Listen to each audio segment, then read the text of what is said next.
Okay, ask that again, Adam.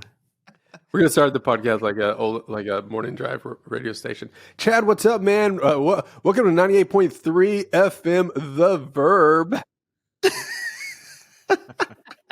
Get your morning started. I'm here with Chad. What's up, Chad? What's hot today? Yes, dude, just rising and grinding, right? Every single day, that's what we do, right? Okay, that's in our DNA, right? That's Chad Nation. That's who we are. We feed off adversity. It's our rocket fuel, okay? And Chad, so, I love your motivational quotes that you give us every single day. What do you got for us today? Listen, here's the thing. You know, I had this guy told me one time, right? I was just like knee deep into all this success. Okay. Things were going crazy, right? All this stuff going on. And this guy's like, hey, have you bitten off more than you can chew?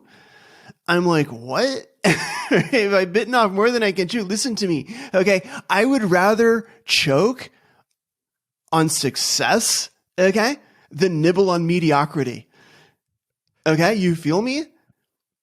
I will always bite off more than I can chew, okay? And I will not apologize for it, okay? You heard it here, folks. 98.3 The Verb.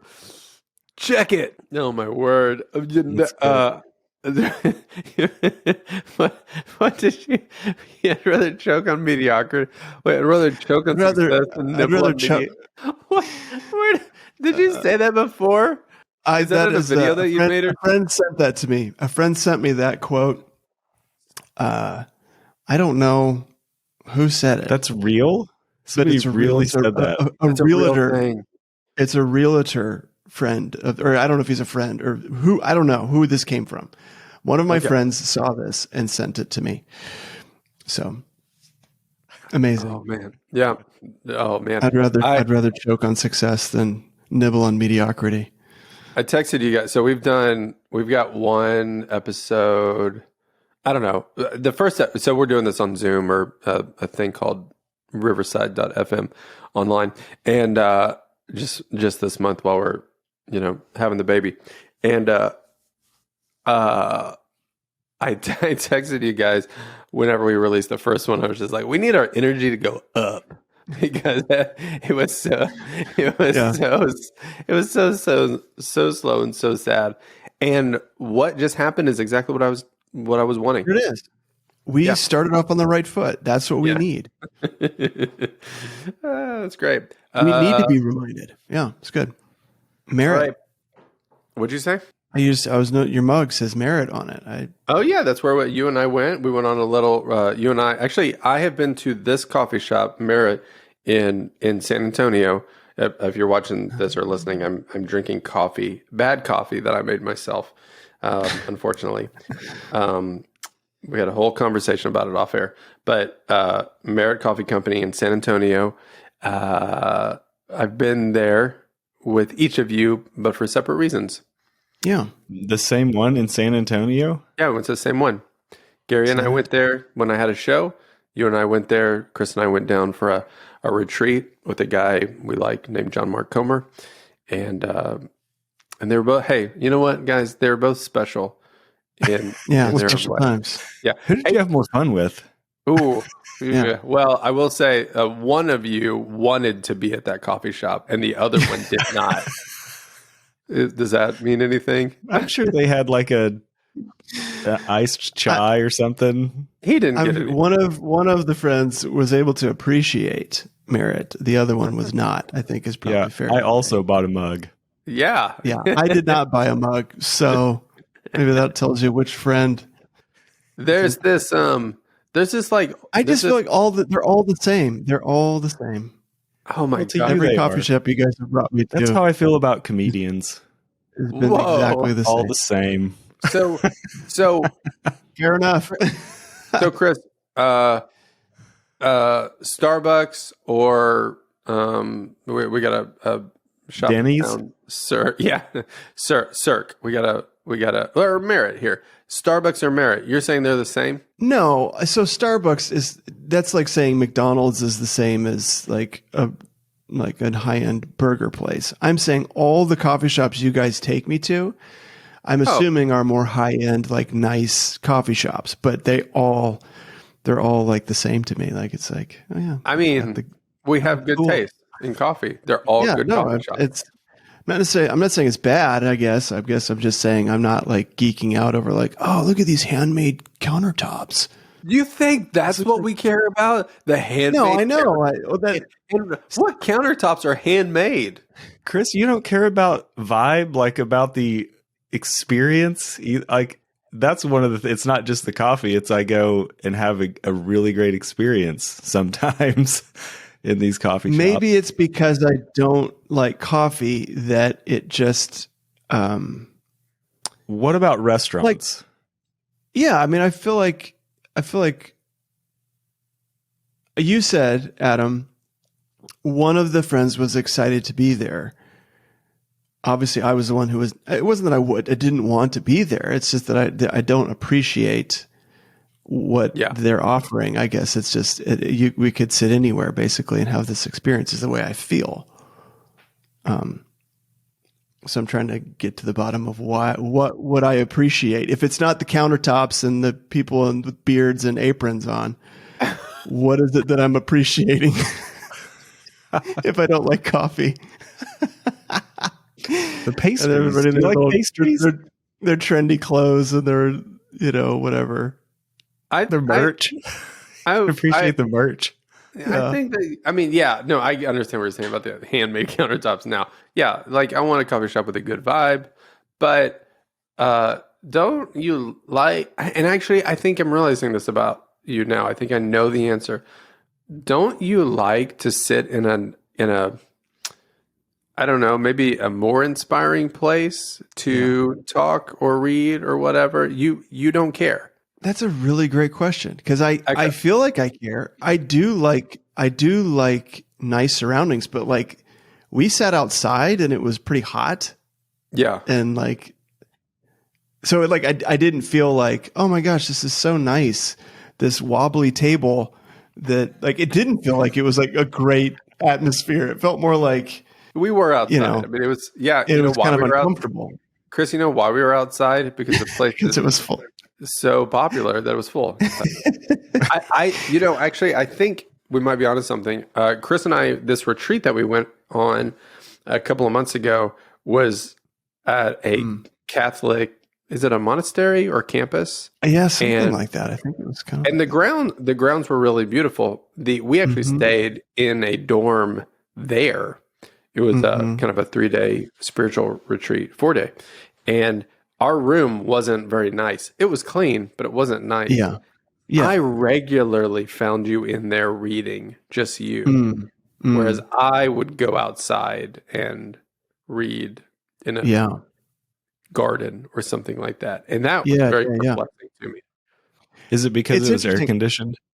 Well, here's what it is. I actually think it was the fact that I could sit and like have a desktop to work from. Yeah.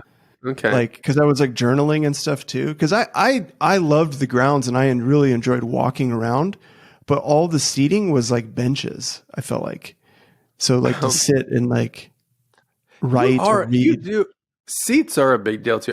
You have mentioned like this is a nice chair many times in our relationship. That's interesting because I go on these trips to the mountains, where every year we go up to the mountains, and one of the things that's really difficult about it is that there's nowhere to sit. Chris just his coffee is chairs. Yeah, maybe so. I like the seating. Yeah, very comfortable. We fly to a new town. You're like, you want to go check out West Elm? It's really cool. Yeah, maybe somewhere with a booth. Start bringing your own chair. Yeah, that's what it is on these camping trips because the logs aren't cutting it for you. Well, just even like you go explore and like. I do remember one time, Chris, you said that one of your most amazing experiences on the mountain was you found these rocks that were fashioned in a way that was a perfect chair for you. That was a big deal. I totally forgot about. We're learning so much about me, but it's true. I stumbled upon these rocks, and it was just like it had just been like cupped out just perfectly for my little bum to sit in. I was like, this is amazing. Oh my God. I felt so seen by God because there was a little rock with like a little little cupping. Someone comes and sits down, and God's like, "That's actually Chris's seat. If you could." That's Chris's. That was formed for him. We made that for just him. for him. Oh man, I don't know. Does your couch have a perfect groove where you sit? Oh, Is that you? I mean, not really. I used to have a couch that was that way. We have new couches now, but yeah, Okay. it was like I'd always sit in the exact same spot every time, and it kind of got a little. All right. Speaking of ambience and experience, me and Ginger, when we were in Auburn this weekend, we were at Auburn Community Church, and everywhere we ate was amazing. I went to a pizza place that was amazing. We went to this place called Lucy's. Is this in Florida? Incredible. Auburn, in Florida? Auburn, Alabama. Auburn? Oh, Alabama. Auburn, gotcha. Alabama. Gotcha. And then we went to this place called Acre, which they sat their restaurant was on an acre, and they had like gardens and stuff. So they sourced some of their stuff from their own gardens, but it was amazing. So if you're in Auburn, I just assumed it was like a college town, but it's pretty sweet, huh? It is a college town. Yeah. And it's kind of, it's really pretty. I feel like just the East Coast to the South, like there's way more trees and a lot taller trees. Oh yeah. And you can't see everything from the highways and stuff, but especially in Georgia, it feels really nice. Yeah. Oh yeah. So happy birthday, by the way, Gare. Yes. I don't know when this is airing, but he just hit 41. 41. Yep.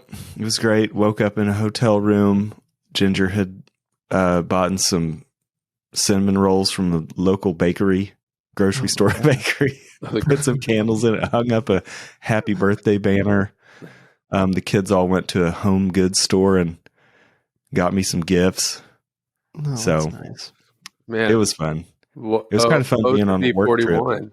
What? How's it feel? I said, "Oh, to be 41." Oh, sounds so amazing. Yeah, it was great. We were on a family vacation to Florida with my brother and his family, and then on the way back we stopped in Auburn for a work thing. And so the whole family was with me, and I had the boys help me do interviews, film interviews with that's awesome. Some of the staff at the church, and I was like, this is fun, like that we're just working. Yeah, that's and they're a part of it. Adam, you weren't able to be at the shoot because of I keep wanting to say Luna, but Ira. Yeah. Born, is this we got to do. Episode? I got to do it. No, I'm sorry. Is this first episode we filmed since my daughter was born? Yes. Sorry. Okay. Oh, I guess it is. What the heck? Oh, that's well, we should talk about that. That's more. I was just going to say it was really cool to. I got to act in a shoot that Gary was doing, and his kids were the crew. It was awesome. Oh, that's fun. They were running the lights and doing all the stuff. So yeah, so I was supposed to follow Gary around. You guys were looking for extras for it, and I said I would do it. You're like, it pays $100, and I was like, $100, hang out with my BFFs, sign me up. And then about 1:00 in the morning that day, Di went into labor, and 3 hours later, we had a beautiful little girl, Ira June Bush, 6 pounds, 15 ounces. Doing great. We're home. We've been home. She's actually 2 weeks old today. So she's doing pretty good at sleeping, but we're all just kind of hunkered down in the house, hanging out. And just getting used to being a family of 4. That's great. Yeah. Lou's loving it. Lou, she wants to help so much. It's a little in the way. What? No. Yeah. Were your kids like that at all? Like, just yeah, like, I mean, okay. Just like, you're hugging a little strong here. That's a little okay. Let's be gentle. Well, she's just kind of a little slow at things, and like she was like, "Can I feed her?" I'm like, sure, but then she puts the bottle in, takes it out, puts it back in, replaces it with a pacifier. It's like very slow. And then eventually gets bored and asks me to finish feeding her. It's like, I could have already been done. She does like this thing that I do. One of the first days I started, Ira is so tiny. And Luna sleeps in a bunk bed. She sleeps on the top bunk. I started coming in to Luna's room and putting on a puppet show with Ira. Like Ira's the puppet over the bunk bed. I go, Hi, sister. I'm here to teach you about whatever. And just Luna thinks it's just the funniest thing every day. She thinks it's so funny. And every night whenever I pray with her to go to bed, she asks me if I will do puppet the next morning. With That's her baby awesome. sister that's from the 1880s. Yeah. So, all right, we got to get into this podcast. Today it's called. It's not even that we had a kid, but this episode I think is going to be called Adam's Big News because I got a killer summer that has started professionally, and it's really fun, and we thought it'd be fun to talk about. So here we go.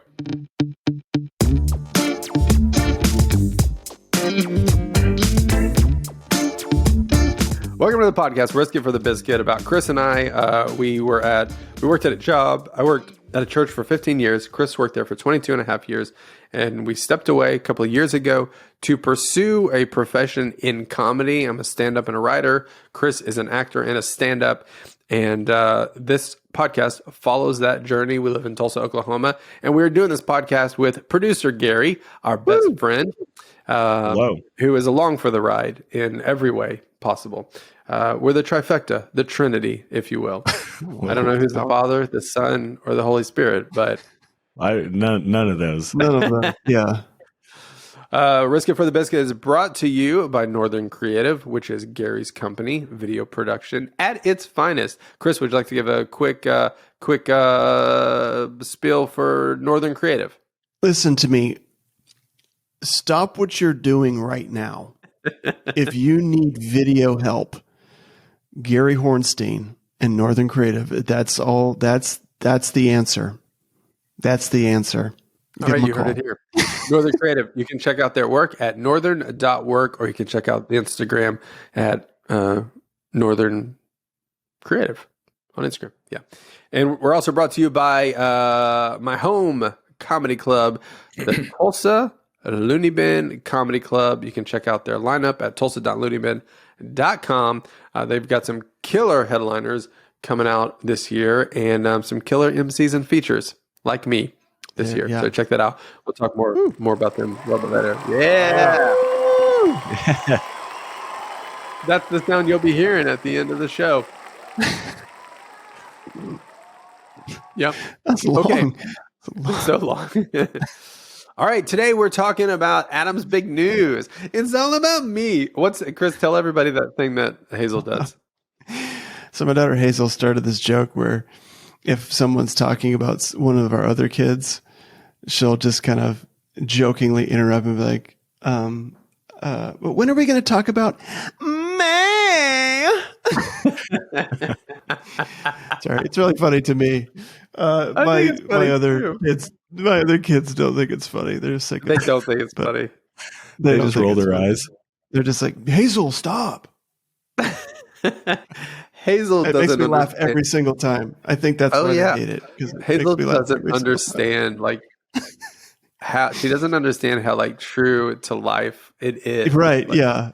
So we have big summer ahead, and I'm so excited. This is what is happening in my life. I keep texting the guys. Chris and Gary and I have a text thread going where when something awesome happens, usually professionally, we'll just text that it happened and say celebrating wins, which you do it the most, Chris, and I'm really proud of you for doing that. But I keep texting the guys. I'm living my best life every single day because I'm doing something that I really wanted to do for a long time. So a few episodes ago, we talked about how I work on a television show called The Page Finders, which is an animated television show for pre-teenage kids. It hasn't come out yet. We've been in pre-development for 2 years. It's funded by a studio in Richmond, Virginia, and they are great. I love working with them. Anyway, so we hit a spot at the end of the spring where we had kind of taken it as far as we could. We've never worked in animation before. There's a team of 6 that is working on this. I probably have the most experience working in television, but my stuff is live action. And we I'd written a couple of scripts. We had the characters designed by a studio out in Burbank. And in fact, they're kind of, if you're looking online, you can kind of see some of them, or like if you're watching this, you can see some of them right there. But That looked like Woody from Toy Story. No, that's just that. If you're watching that, let's see here. A picture. Yeah. Okay. Okay. So that is a picture that my friend Matthew Lund drew for my daughter Luna. It is Matthew Lund is a Pixar veteran. He worked at Pixar for 20 years, including on Toy Story. So he was there right at the beginning, and he drew a picture for my daughter of it's Buzz and Woody? Buzz, Woody, Slinky Dog, and Alien. Yeah.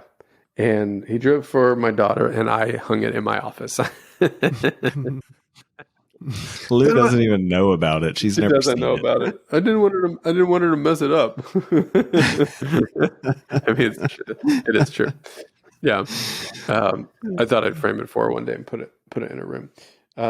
Yeah, but the other ones right there are some of the. It's kind of hard to see, but some of the characters. Yeah, let's see. Hard to do this. Right, yeah, there we go. Some of the characters that we've had designed. So anyway, so we were kind of at a point where we were just like, we don't really know what to do yet. We needed a director, someone who had experience directing an animated project. And we had reached out to my friend Matthew Lund, who directed, he was a story guy on so many Pixar films, all the Toy Stories, Monsters Incorporated, Monsters University, Cars. He worked on Onward, was probably the last one that he worked on. So he's legit dude. And then he directed his own short after he left Pixar called Sprite Fright, which won some animation awards. It's on YouTube. You can watch it. It's very good. It's made in Blender.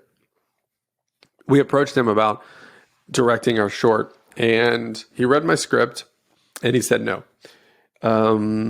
Just said he didn't have time. And so we're like, okay, that's fine. So we started looking for another director and had a couple of meetings and a couple of people that we were interested in. And then the writer's strike happened, and which is still going on. And most of the big projects that Matthew was on they're at a halt. And I had since then rewritten the script because he had given me some notes. His note was like, it needs to be more entertaining, which is such a good note. Make me care. Make me care. Make this interesting. So I had rewritten it, and one day he and I were talking, and he just said, hey, send me the script again. Let me check it out. And I sent it to him, and he was interested in directing it. He liked the changes. He had some time, and the long story short, he signed on last week to direct it'll be a 5 to 9 minute episode, proof of concept of the Page Finders. And so we are moving forward. It's awesome, man. Yeah. So I'm very excited. I met Matthew 10 years ago when he was working at Pixar, and I have wanted to work with him. We've stayed in contact ever since, and I have wanted to work with him. We've almost had projects greenlit a couple of times and everything, and they fell through, but now we are fully in it. And so we're officially in pre-production on our animated television show, which is going to take 3 months, and we've already started working on it. So that's where I'm at, kind of. 3 months, and we'll be able to watch it. No. Oh. 3 months, and you will be able to watch an animatic of it. Okay. What is an animatic? An animatic is an edited series of storyboards. If you've ever seen, you guys have, but for the listeners, if you've ever seen like a drawing of a Toy Story scene or a drawing of like Snow White from back in the day, those are called storyboards. And it's basically a very inexpensive way to kind of get a feeling for what the scene is going to be like before you animate it. Because animation is like, I mean, this is kind of on the cheaper end, but Matthew's animated short, which is 9 minutes, was $1 million to make. It's very expensive. So what you do beforehand is you just draw out the scenes and put them together, and we edit them together, and we put sound design on them, sound effects, temp music, and even temp voices, and see how it feels. So at the beginning of September, you will be able to watch our whole episode in animatic form. So that's what we're working on right now. It's awesome. Will you take it to animation then, or is the proof of concept the animatic? We will take it to animation. Funding. I don't know how the funding works. I don't know if the episode is already funded, or like the animation is already funded, or if they have to find funding, which is pretty common. But I know that at least right now, there's funding to do this animatic, which is also fairly expensive too. So, That's awesome. Our friend That'll Joel, be fun. Yeah, so it's really exciting. So one of the things that's unique about this, because I always tell people that I'm a writer, and I did write the script on this, but the way that we're writing it now, I'm still the writer on the project, but the way that it's working is I'm actually moving over to be an editor, and so we are working with a storyboard artist in Holland, and all this week we have taken. We took my script and then we brainstormed some new, bigger ideas with it, just some adjustments. And we have all week been emailing back and forth the beats. So we're just writing the beats of the story. This is what you're using Chat GPT for? Yeah, exactly. So that way I don't have to do any work. Better. Yeah. Yes. So we're just writing out the beats of the story. So I have like 2 pages of beats, and it's just like this is a space adventure about featuring a bunch of kids. And so the first beat was just like three preteens are inside a dark cavernous chamber. Like that's the first beat. Okay. So, and then the second beat is they're looking at an altar that has a stone on it, a la Indiana Jones and the Raiders of the Lost Ark. That scene with the golden statue.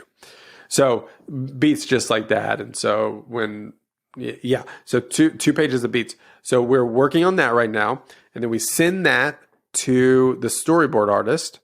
The storyboard artist works on it 40 hours a week, cranking out all of these storyboards, and then he sends them back to me, and then I edit them together in Premiere. And so I'm putting them all together, working on the timing. I put in sound effects.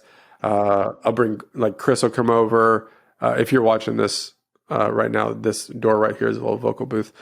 Chris will come over. I'll do it. Di will do it. We'll all do temp voices, which is fun because there's a lot of alien characters, so we can do a lot of like weird alien sounds. Org. A lot of sound effects, and then I put that in there, and then we export it and we watch it together, and then we edit the script based on that. And so it's kind of like it's a little backwards the way that I've worked before, but I'm assuming this is how the professionals do it. So you basically keep making versions of it and then keep adjusting it. At what point do you go, we're out of time or we're out of money to keep?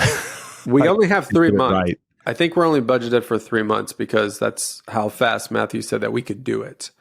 So my assumption is time is your deadline. I think so. Yeah. Yeah. I mean, I could see like maybe he might, if he needed a couple more weeks, he might just throw those in there with, like be like, hey, let's just try to wrap this up. But yeah, I mean, 1st of September, I think we'll be done. Yeah. And then we take that around. So we just got to make it as exciting as we can.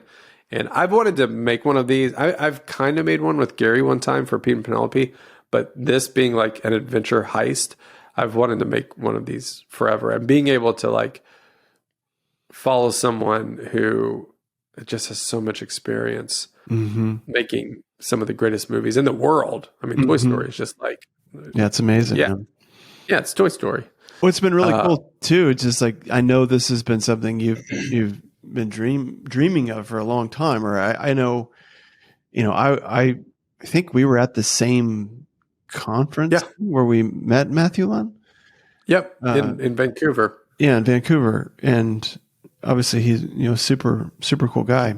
But it never even crossed my mind to try to establish a relationship with him. And then of course you have in the way you're able to build relationships with people, and it's a gift you have. But it's been really cool for me even just to see over the last decade or however long it's been. I feel like it's been longer than 10 years. It was 2013 when we met, when we went to that. Chris and I went to Was a it conference. really? Gary went there too. Yeah, we all went to a conference in Vancouver. We heard about this Pixar guy who was doing a storytelling masterclass in Vancouver. Yeah. And we all went and heard him. Actually, 2013. That's right. So 10 years ago. Yeah. Yeah. Amazing. So anyways, it's just really cool to see, you guys are finally able to work on a project together, man. I'm really excited for you because I'm so excited. It's really cool. One of the things he said, he was leading me. Matthew is a teacher. He also teaches storytelling, pretty significant storytelling workshops to very large companies like Adidas or I don't know. Adidas is big. Whatever. Facebook, Meta. So he's really good at teaching. One of the things he said in laying out the way this was going to work was, he said towards the end of the project, we're gonna hire like 3 consultants from Pixar that are gonna give us one's gonna give us consulting on my edit, one's gonna give us consulting, I think, on the dialogue, and one's going to give us consulting on some of the character designs. And then he said, and then we'll do a time of plussing up the dialogue for jokes, which I'm very excited about. Like that's just like jokes, gags, anything like that. That's going to be a blast. So man, that's so cool. Yeah. That process. Yeah. Whenever there's so much money put into every second of an animated thing, it's like every little detail is maximized, and there's no wasted movement, and there's no wasted time or any of that. Where like a live comedy show or even a stand-up set, very easy for it to be fat or fluffy or, where it's like, this is just like absolutely like every second is accounted for and purposeful. Which is, that process is always really interesting to me. Along the same lines, I love working on things that are short, and this at the most would be 9 minutes. I think it'll probably be closer to 6, but I don't know. There's something about something that's a lot shorter that is, I don't know. Maybe it's just easy. Is it easier? Maybe just to like really get in there and dive in. I hear about some of my friends who have edited a whole movie or like a whole episode of a television show. And even I did it with Pete and Penelope. I mean, I had to watch those 11-minute episodes, and there's 7 of them so many times. It just gets so boring. Like it's so long. So being able to work on one thing that's like 7 minutes is really exciting because it just feels like it's a little easier to handle. I know. I hate having to review a 4-minute story. I know. Yeah. I know. You're right. Like, just send it. Well, that's what it's like to me, like filmmaking, the idea of creating a movie that's 2 hours long or something. Like, the editing process of that, how do you know that it's all hitting? And like, that seems completely overwhelming. Even I was talking to a friend last night, and he said he's working on a project that's going to take a year just because they have to wait for the fall. Like they can shoot stuff now, but then they can shoot certain things like in November. I'm like, goodness, how do you forget about what you've done already? Just so long to stay focused on something. I mean, they're not continuously working on it, but to have to come back to something. When the 3 of us worked together at the church, the way we would work together a lot of times was we would work on a story of someone, and I would do like the interview and I would do the preliminary edit, and then Chris might come in and do the cleanup edit, and then Gary would, polish it up at the end. And every time I would watch it so many more times than you guys, and it would get to the point where like I would be like, all right, I'm ready to show it to you guys, and you'd come in, and I would just leave. Like I can't watch this thing again, and it would be only like 5 minutes. Mm. So, moral of the story: there is a moral of the story. And good things take time. Are you getting No, emotional? I'm not getting emotional. I'm trying to think about how spiritual I want to be, because this isn't a Christian podcast or anything. But I would just say, for those who know or understand whoever's listening to this or whatever, like I obviously have a very strong faith and belief in Jesus Christ, and this experience of being able to do this is hopefully a testament to patience and being obedient to God in times that I didn't want to, doing things that he was asking me to do, working for people that for a season I was ready to be done, or just even having experiences where I would lay something down to serve my family. It has felt like this experience has been a moment where God has maybe honored some of those decisions, and I haven't always done them right, but I've done some of them right. And I'm just very excited. And maybe I should title the episode "Adam's Living His Best Life," because that's how I feel right now. That's awesome, man. Oh yeah. So, like I said, I'm excited. I know this has been something you've wanted for a long time, and have exercised a lot of patience. I mean, even just your ability to build relationships with people, like someone like a Matthew Lunn, it takes patience, and like you can't just bang down the door or come on too strong or whatever. It's just like I've just watched you just be patient with all of that stuff, and so it is really cool to kind of see it actually finally work out where you're going to get to. And there's been close calls where you think, oh, I think that we're gonna. Wasn't it like a whole Sesame Street thing that was kind of heartbreaking? We were working. Where it was like, we were working on a project with it was with Sesame Street and NASA, and that's right. We got into it. I mean, we started writing episodes, and then the whole thing just fell through, and it never got greenlit. It was going to be on HBO. Yeah. It was amazing. Oh yeah. So, anyways, awesome. Well, thank you, Chris. I appreciate that. Thanks for saying. Yeah. I'm excited for you. So. It's awesome. Sorry, I know this episode is a lot of me talking, and I do love sharing that story. But hopefully, if you're listening to this, you find just this thing interesting, and and also maybe it'll give you a little courage yourself to just stay the course, be patient, in what it is you want to do. Yeah. So 10 years. 10 years. Yeah.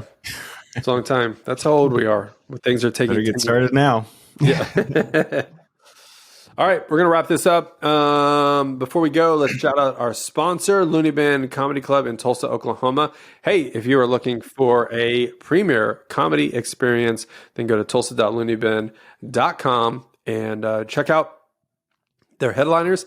And if you go on Wednesday night, not only will you get to see local comics at the open mic showcase, but you will get to, if you call ahead and you work in the service industry, you can get a cheaper or a free ticket. Just call ahead.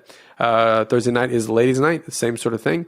If you are a lady, then call ahead to the club. Ladies, call ahead to the club. You can get a free or discounted ticket. I'm going to check that website because they just updated their website. And I want to make sure that I'm saying the right. And I said it wrong. Look at that. Let's see here. Okay, there it is. All right. Tulsa.looneybincomedy.com. That's what it is. All right. Where are we at? Okay.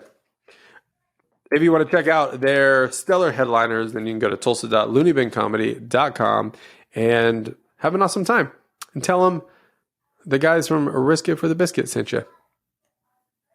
I won't get you anything. That's us. But that's yeah. but that's us. Okay, cool. All right.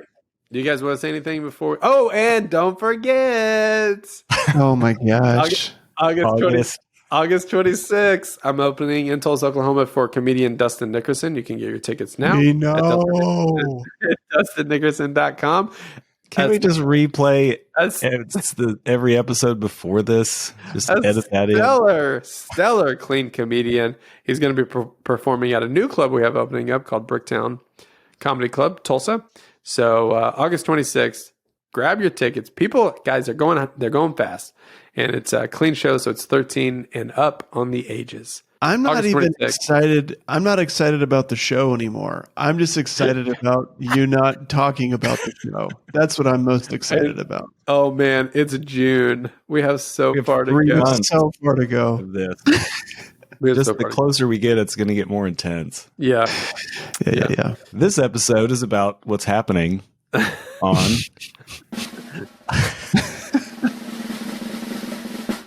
August 26th. 26th. All right. Well, hey, like and subscribe to our podcast. Follow me at Hey Adam Bush. Follow Chris's comedy at Chris Munch Comedy. And follow Gary at Northern Creative on Instagram. We love you guys. Love you. See you. See ya.